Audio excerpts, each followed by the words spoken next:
I'm Alan Berkowitz, and I am Head of Education at the Cary Institute.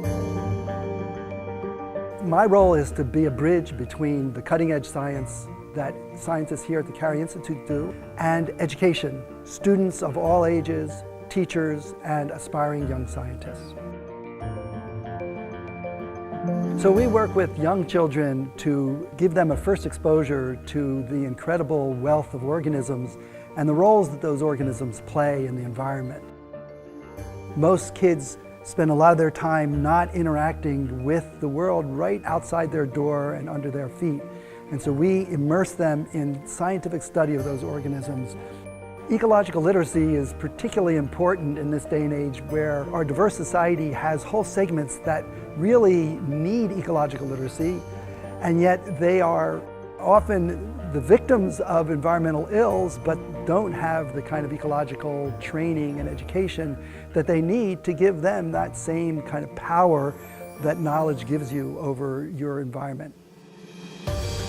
It's my pleasure to introduce my colleague, Shelley Forster. At the Summer Ecology Camp, we work with students ages 7 to 16, and we have 2 different programs.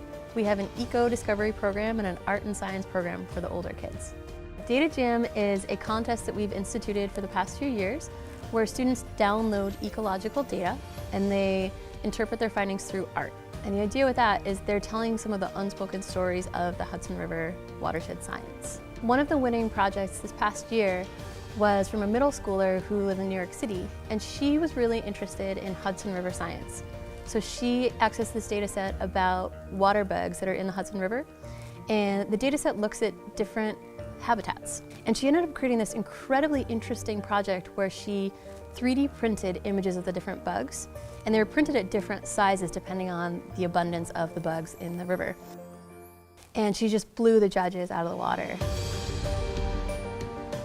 And again, with data is power, but unless students know how to deal with data, how to make sense of data, and how to answer questions and actually critically consume claims that other people are making with data, then they won't really be prepared to be active, productive citizens in the world ahead.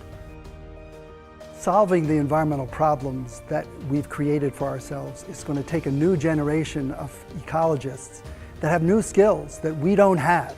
And it's going to take bringing in everybody, every different kind of person in the American family to work together on addressing those problems.